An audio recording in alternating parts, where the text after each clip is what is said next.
Hi, everyone, and welcome to episode 16 of Purple Hyacinth called Persuasive Psychic. And today we have Firedancer and Fwoot. Hello. Hello. Awesome. Thanks so much. So we opened the episode with Lauren taking over the investigation part of with McTrevor. And the way that she sits already is, extremely dominant, extremely assertive. We talked about her pose last time. It's fantastic. And she has a very direct gaze, completely fearless, very intimidating. She tells him, let's start with the lies you were spewing while my gullible partner played investigator. It's like, straight to the gut already. Not necessarily great to show a divided front, but fine. Right off the bat, she is already trashing Kieran, and I am so here for it. Right off the bat, she's already saying, you answer to me, not him. And Kieran probably doesn't have that a lot. He's, pretty snarky and pretty confident, and like for that to be taken down a notch is probably a surprise for him. Yeah. He needs it. Mm-hmm. But luckily for him, it won't damage his psyche. It'll just maybe get him a little bit more realistic. Reality check. Yeah. First, you weren't only in charge of transactions, and you didn't do them alone. You were working closely with other people, including Apostle 7, but you've never gotten a letter from him. Now, I'm sure he didn't risk visiting you in person or calling you, and he was avoiding a paper trail. McTrevor, meanwhile, he kind of has the poker face, which is, clever of him. He may be dumb, but he's not that dumb. Mm-hmm. And he says, sorry, go ahead. Oh, I'm so sorry. You go. I'm just going to continue reading. Oh, I was going to say, I think he's trying to figure out who this person is because he hasn't really interacted with them much. And so he's like, okay, who is this? Because she's obviously not the other guy who seemed a bit more sarcastic, and she seems to be way more business. Mm-hmm. Yeah, not cracking jokes. McTrevor also is already developing a black and blue mark from the book that she accidentally threw at his head. And he has that cut that Kieran gave him under his eye. He's looking a bit roughed up. Yeah. And she continues, so he probably used an intermediary to relay spoken messages, which that's deduction, going from the details that she got to then jumping to something else. Mm. A person with whom you will have a meeting sooner or later. And Kieran's like, I love it. It's an impressed look. And that's something we like about Kieran. Yeah, he's very cocky and he likes to brag about himself, but I have a feeling it's kind of for show. He doesn't mind admiring other people's abilities. And you get the sense he's admiring it. He's already complimented her, in the cave back earlier when they were sparring. So it's nice to see that about him. He's not threatened by other people's competence. Yeah, no. Say what you want about him, but he gives credit where credit is due. Yeah, he's drinking that respect women juice. Indeed. He looks very relaxed in that panel. He literally looks like he's just sitting back and letting her do it. He's here, he's watching it. He probably has I don't know, what do you call it? A box of popcorn, a bag of popcorn, underneath that panel where it cuts off. He's gonna have so much fun watching this. Oh yeah. Yep. And McTrevor is nervous. He is sweating, and he's like, "How could you?" And she's like, "I can read your mind, darling. Your deepest, darkest secrets and desires. You can't hide anything from me." Oh God. Oh, she is hilarious. Now she's getting a page from the drama book from Kieran. Yeah. I love it. He's so confident. The energy is immaculate. Oh yeah. Leaning close to him, that smile underneath her mask. And he tries to get a little bit of pieces of dignity he has left, and he's like, I don't believe this nonsense. A lie. And Lauren's like, just now lying again. You're afraid I actually can, aren't you? Yeah. He is superstitious, man. Mm-hmm. I feel oh sorry, go ahead. Oh sorry, I couldn't really quite hear you. I feel so bad for McTrevor because no one has ever really encountered this type of situation before. It's true. The Phantom Scythe has probably prepared him for a lot. But the Phantom Scythe definitely never prepared him for Lauren Sinclair. Oh no. And like the ability of her lie detecting abilities. Ain't no one ready for Lauren ever.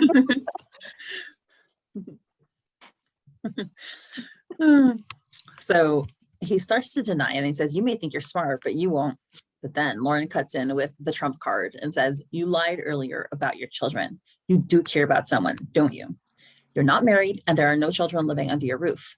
Must have been word out of wedlock. And she shows a picture of the kid. Ouch. And McTrevor twitches at that. So no need to confirm he's your bastard. I don't care, which it's kind of like she's deliberately using a demeaning term, I think, which is unfortunate, but she's doing it to unsettle him further. Let's not waste any time arguing since we're already on the same page. And again, she's assuming that, he's going to go far for this to defend this kid. But McTrevor tries to lie and he says, I don't know who that is. Must be from one of the Apostle, the Seventh Files. And Lauren says, you can lie all you want, McTrevor, but we're going to find this kid. And then, well, you know what happens. It's like, ouch. This is very Phantom Scythe tactics, as we'll later discover. But like even before that, it's very typical terrorist, bad people tactics. And Lauren using that is, we mentioned it the other day, but Fwoot, you always say, like, you said that Lauren is a parallel of Phantom Scythe. This is a little bit of that going on. Yeah. A little, Lauren, you're getting a little dark there. Are you sure you want to go into this? Listen, Kieran has said it before, but if she wasn't a cop, she'd make a damn good assassin. So like the morals are a little vague, so he's not wrong. True. Well, presumably she's only bluffing, but yeah, that even just to do that that's not what the police would or should, at least, right? Presumably they don't go around doing this, which is why she's gone a step further. So, and then she tells him, unless you tell us about your business with the Phantom Scythe. Kieran thinking to himself, as expected, she's useful. He has that little proud grin on his face. Like Lauren would ever disappoint. My goodness. But he also expected this. Like I guess he wasn't like super sure, but like he kind of knew that she would be useful. Yeah. Had a hunch. He didn't take her in a flash. Like, it was a very snap judgment. True, yeah. So, yeah, which is a lot of trust to place on a random person you just met. But let's just say I'm assuming he thinks highly of his observation skills and his like people analytics. So he probably made a snap judgment about Lauren when he saw her and decided to go with Maybe that. It could be that, or someone else could be behind their team up and told Kieran about her. That's the theory. The puppeteer pulling the strings. So she continues, she says, what's your role in Apostle the Seventh's operation? And McTrevor says, truthfully, I oversee the weapons import and manage the front business. We make everything look legitimate. Other people took care of the paper trail. I clean the money. So now she continues, give me the names of the people you're working with and their responsibilities. And he says, Harry Anslow and Ryan Flemings. They're the only ones I've been in contact with. Don't know who the others are. We're all merchants. We're using each other as alibis to cover up the real transactions. And here he's looking away regretfully. He's telling the truth and his face reflects that as well. Yeah, I find it interesting that, like, I don't know, everyone in this operation seems to think they're so important, but like in hindsight, you see they are so kept in the dark. They know almost nothing. And I love how McTrevor becomes an instant snitch as soon as like his child is pulled into the picture. Like he's like, you guys can get caught by the police. I'm moving out of the country with my son. Like, listen, buddy, I don't want no trouble here, but and this, and this, they work here. This is the time they come in. I don't need any trouble. But yeah, this is why McTrevor is my favorite loon convict, because he actually shows some sort of compassion for other people. Mhm. And although, yes, he is Phantom Scythe, we don't really know what pulled him into it. Like, it is kind of implied that he's in it for the money. But, when you see Ed Artalis, you're like, yeah, it makes sense why he would need money. I mean, what's interesting is that Lauren also gave him a long list of other things, some of which were pretty bad things. Like the thing that I remember most was like prostitution rings and True. treason could be anything because it depends on what the law of treason is. But there was also like there was murder there also, or like collaboration for murder or something like that. So we don't know that else he did, but yeah. I like him because he is a terrible person, but at least he likes his child. I'm presuming it's a son. Fair. He at least has some sort of moral compass. He's a good dad. Yes. Who is listen, we stand good parents. Yeah. Because we get so few of those in comics. There is a lacking amount of good parents in Artalis. Honestly. He may be a terrible person, but at least he cares about his family. He cares minimally about his child. Enough. We don't know exactly how he even takes care of his kid, but we know he just doesn't want him to die a painful death. Mm-hmm. That's the minimum level he has. Yeah. The bar is on the floor. It's PH. The bar when it comes to the characters is always on the floor. Oh god, we're terrible people. If we can stand Kieran, then we can stand McTrevor. That's exactly what I was thinking of. I was like, there's my husband's word going through the head, but it's like, but he did this, but he that, like, but he, I don't know, stitched Lauren up or whatever. And he's like, yeah, but he's hot.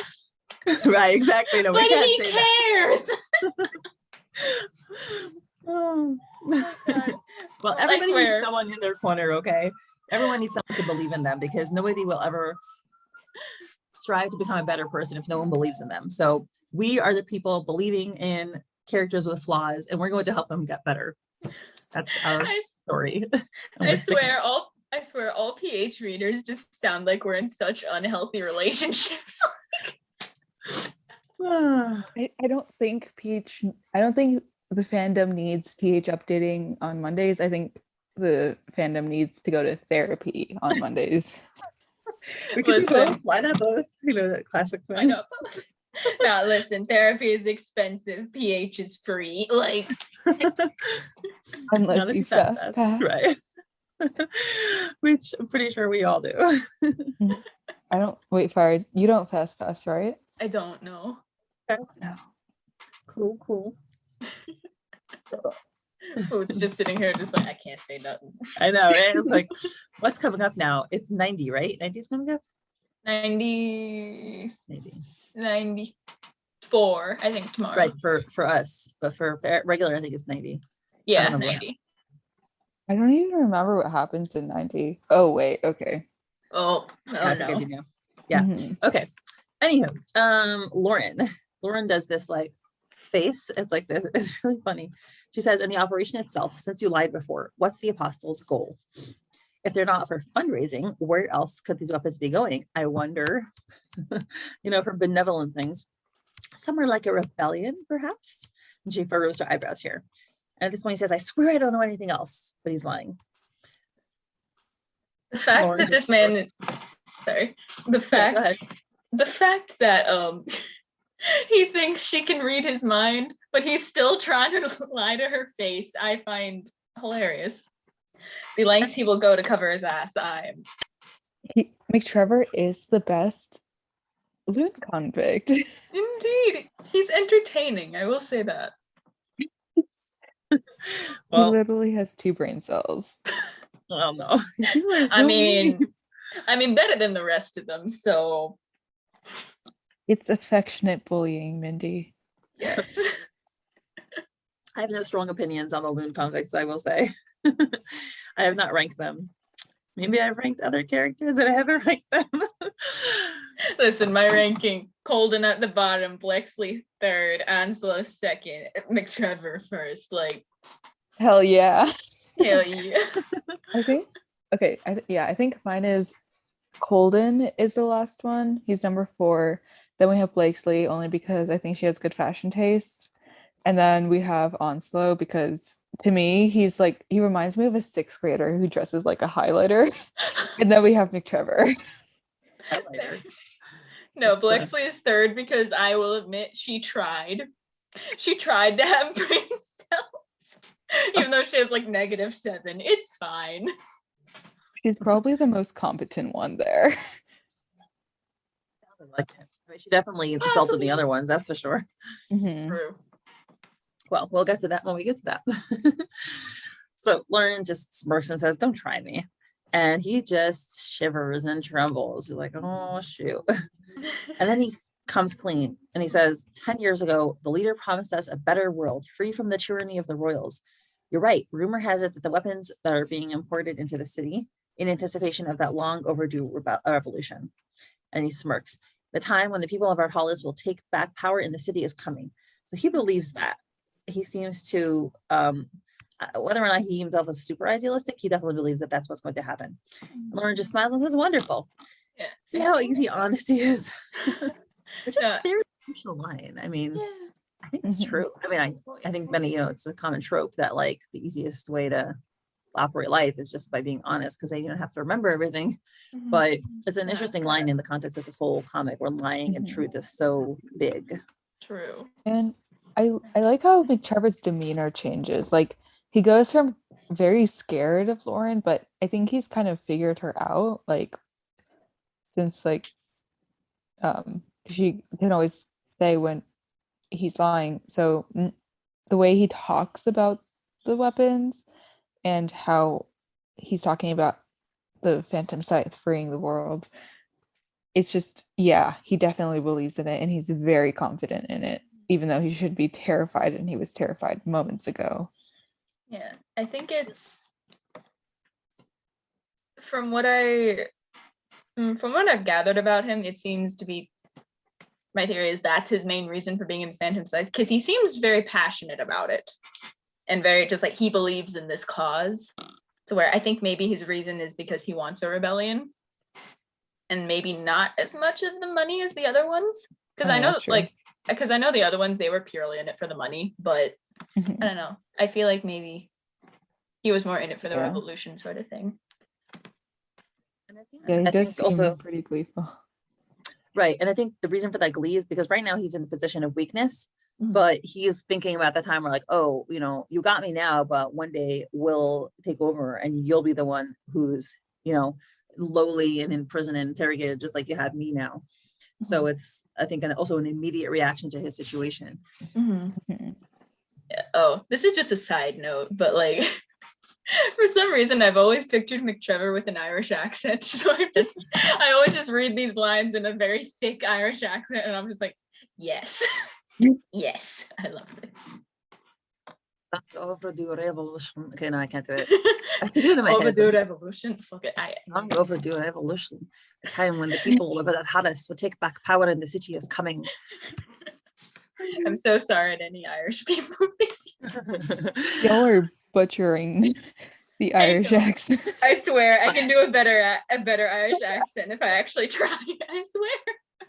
I'm not even gonna try. I don't want to. Yeah, I don't want to offend people tonight. Yeah. I'm sorry, Ireland. You're cool. Yeah. Well, I hopefully am maybe in Ireland for a week in the summer, so maybe I'll get a better one then. Thank you. If my massive European tour works out. Hey. So she says, "See how easy honesty is?" And then he just, it's like, what are you and your subordinate planning? And nervous. And Kieran's like, subordinate? Who's the subordinate? Me? Listen, buddy. It's like, listen, buddy, no offense, but you were useless. I love it. The Lord just laughs. Sorry. Like, oh, did you hear that? Subordinate, it suits you. And then they start just bickering. He's like, I'm the one who proposed this deal, you ungrateful. I basically hired you. He's like, yeah, look how useless you were tonight, amateur. What would you have done without me, huh? You'd still be crying over your broken nose because of those brick walls your investigation keeps running into. Oh gosh. He's using puns too. She's like, wow, crying. Bold to ever assume that I have ever, which shows you something about Lauren. She doesn't cry a lot. And then they just keep fighting. And it's just like these, non-filled out words, blanks between them. And McTrevor's like, the slow zoom in on McTrevor's face, just like, My dude deserves better than this. he does. Like, goddamn, he doesn't even have competent interrogators. Like, fucking A. Lauren and Kieran, they could totally use this as like torture tactics. Oh yeah. Like, I think if they just watching them did figure. this, It's a sitcom. People pay for this entertainment usually. I don't know if it's torture. Nah, I feel like if you're being interrogated though, and your It comes interrogators by just start torture? arguing like a married couple, when two of your friends are like having a fight and they're a couple, and you're just sitting there just like, please help me. I feel like that would McTrevor just the third wheel. I feel like their kidnappies would just be there just like, oh dear Lord, save me. I feel like Yeah, and McTrevor is like lurkers on the PH Discord when there's a heated theory battle going on. That or just a roast session going on. Or weird crack ships going on. My. Yes. I Oh saw my God, something the other this day. week I want to unsee. So many things. You were not there because it was in fast pass. But good Lord. Oh no. I want to bleach my brain. Oh, I'm afraid. It was fast pass material, but oh my God. The amount of cursed memes I have seen that I wish I could unsee. I feel so bad for the lurkers because they are so out of context. Anyway, many entertaining times. But I do agree they totally do argue like a married couple. Yes. So we're one for shippers. And McTrevor's like, if you're so busy arguing, can I go? And they just yell at him, no, like they're united about one thing. And Lauren continues, she's like, now tell me, you must have kept records of your past fraudulent transactions, or at least your communications with your Phantom Scythe friends to add to the alibi. Perhaps here. And he says, no, which that's true. So it's not there. I didn't keep records. Not true. And she's like, here then. No. Also true. He's just like helping her. It's like hot and cold over here. What about here? No, God damn it. And he's lies. I told you there's nothing. So of course, Lauren pulls open the drawer and it says, transaction concluded, and there's a seal. It's like not very subtle, I will say. It's like, aha, look, my dear gullible subordinate. It seems like we found the jackpot. Why is she just antagonizing him? Because it's fun. I love how she calls him gullible again, because she called him gullible right at the beginning, and now she has subordinate to add on to it. So she has my dear gullible subordinate. Suits him. It suits him. It does suit him. Oh, he's so cute. Yeah, I guess. And the seal, what does the seal have? Well, ironically, it looks like that's olive branches, right? An olive wreath, which, that's a symbol of peace. So not very peaceful. Irony. I thought it kind of looks like lavender or snapdragons. Oh. Maybe. I don't know, it could, maybe, I guess. Yeah, I'd say either snapdragons or laurel wreaths. I don't know. And then I'm not I was planting my garden and I was like, I want to have webtoony related stuff. So I bought a ton of hyacinths and I tried to find poppy seeds for Midnight Poppy Land. Couldn't find poppy seeds. And then I was like, wait, what about snapdragons? And I was like, wait, I had snapdragons in my dry garden last year before I started reading PH. They didn't grow again yet, but I don't know if they're supposed to grow every year, but I had snapdragons and I have the grape hyacinths, which doesn't really count. And I had lilies and tiger lilies, which are from Midnight Poppy Land, which also I didn't plant that on purpose. I was like, yeah, I'm all set. I have my webtoon garden ready. Hey. Yeah. No, I went shopping for flowers today, and I go there and I'm just like, where are your hyacinths? They didn't have any, and I'm sad. And then I found snapdragons, and I'm just like, give me, please. Oh my God. Okay. A month or 2 months ago, I got my hands on a purple hyacinth, and then 2 days later it died. I I saw. spent like $20 on them. I bought a lot. Ooh. No, Yeah. because like I found a whole pot of hyacinths like around my neighborhood, and I'm just like, yes. Watch me steal one in the night. It's fine. Anywho, I'm not going to be committing a felony. I swear. You might be aiding and abetting a criminal, but Or imagine Loon shows up at your door and they're like, "We heard you were stealing hyacinths." I totally wasn't getting ready to murder people. No. You and Kieran No. fire the purple hyacinth. No, I dress up in my Kieran cosplay and I just go around just like, all right, who's ready to die? Oh no. Oh my god, I forgot you did that Kieran cosplay. It's like, all right, I have my final touch. I'm ready. Final touch. Oh gosh. So anyway, Kieran looks at the clock and says, "It seems like we're also running out of time. In a few minutes, the police will be here to arrest you. They already have everything they need to put you away for the next 20 years. There's nothing you can do about it. The evidence is undeniable. Have fun." Which, by the way, there's this very interesting, like, funny writing thing where it's like making fun of tropes in like movies. One of them is that like the bad guys, or I guess in this case the good guys, explain what they're gonna do, and then of course like they assume the person's gonna die, and they just explain their evil plot, and then the person gets away and just like undoes their evil plot. So it's like, I don't know if it's very useful to like tell the person what's gonna happen. Things can go wrong when you do that, but he did it, so oh well. I guess maybe it was his little way of like saying, prepare yourself because you're done for. I don't know. Yeah. Also, a little side note, I find it nice that if you look at the clock in other panels, it might be blurred, but you can see like the hands are moving or like moving around. It's cool. I noticed that. Nice. Yeah, it's currently 11:05, right? I think so. Yes. That's some good attention to detail. Do you recognize the painting behind them? I don't. I'm not such an art person. Is it like Washington? Yeah, I don't recognize it, but I know it's an actual. I feel like I've seen it before. Let me search it. Yeah. Hold on, wait. Let me see if I can find it a better angle. I don't know. So anyway, while y'all are searching, Lauren grabs the files, says, "We'll be keeping this," and tells him, shows him the picture again of the kid and says, "If you want the kid to live, you better cooperate. Keep your mouth shut about what happened tonight.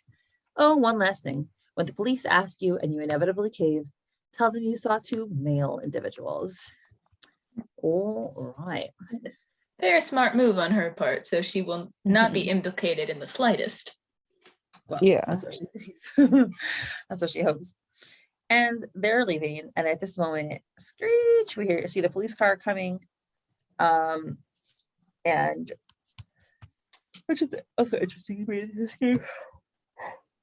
The cars, and it is 11:11, right? They're going back to the file where they said be here at 11:11, and right now it's 11, pretty much 11:11, maybe 11:10. And police car, they're out on the porch, and the police car is down there on the corner. They say, Kieran says, "Wishing you a wonderful time in hell, sir." Again, just flamboyant, dramatic, once again. And the police comes out, brandishing their guns, and they whoosh themselves out the window. Very last minute, maybe not so safe. And here we have the APD coming in, and McTrevor is just sitting there like a lamb for the slaughter, all bundled up. Yeah, nah. I like that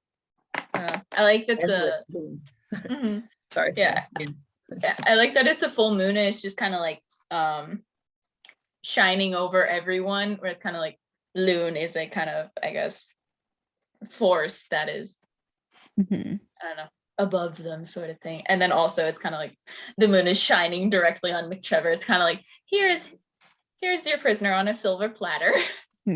It's kind of like, now that you bring it up, it's kind of like Loon watches everything. Loon sees everything. Loon knows everything. Loon knows all. Wow, that was a cool episode. Mhm. Yeah. I love how it ends also like on Loon, and I always saw it as like the police coming in and they realize like Loon, this was Loon. Mhm. And it's kind of, and because of the way that it's formatted, like with the circles and the petals, it's like the police realizing that like, oh, and us realizing like, oh, this is a force that will be very powerful. Mhm. The petals are like, I mean, maybe a little reminiscent of the purple hyacinth petals. So to show that he has, Mhm. I mean, obviously half of Loon is the purple hyacinth. So Like maybe to his, show that he has they have the potency yeah, of the purple hyacinth. his little touch on the thing. Nice. And I'm trying to figure out if circles represent Lauren in any way, but I think I might be getting a little too far. if I do. Her going around in circles for 10 years, Yeah. that's what it is. Yeah. True. I think whenever there's like something really important, the text is put in bubbles like these. Mhm. Yeah, I believe so. But yes. Heck yeah. A good episode. Oh yes. Extremely good episode. So good. Very funny. Not One of my heavy, favorites. nothing Yeah. traumatic, right? Not trauma inducing, yes. No angst. We didn't cry. We didn't huddle in a corner. We just laughed and had fun. Mhm. Oh, the good old days. I miss these. Indeed. I miss when things were so simple. Simple. All we had was their banter. It was nice. They were dysfunctional. It was dysfunctional, but not, what's the word I'm looking for? Dysfunctional, but not despising each other. Mhm. We didn't have problems. No problem. No problems at all. Sure, everything was just hunky dory here. Everything was fine. Well, if you had to describe this episode in one word, what would it be for you? I think it's a fun thing to end the episode with. Hmm. Uh, Hmm. Sherlock. That's what I'd say. Sherlock. Truck? I would say Sherlock because that's what they remind me of. Hmm. You know, the Watson and Holmes. They have banter together. And like, you know, they go out solving mysteries. This is basically what Loon is doing. Mhm. Yeah. Yeah. I'd probably describe it as probably just dysfunctional. I don't know, but in a nice way, in a fun way, where it's like they don't exactly have a groove together yet, but it works, and it's been A plus.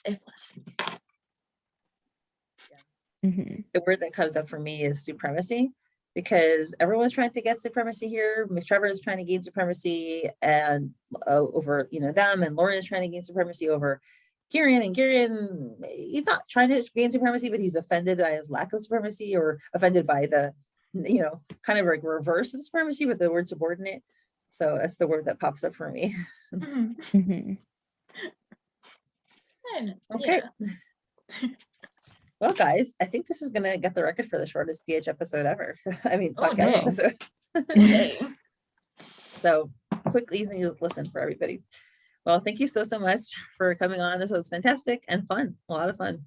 Yeah. Yeah, thank you for having us. Yes, as thank you. always.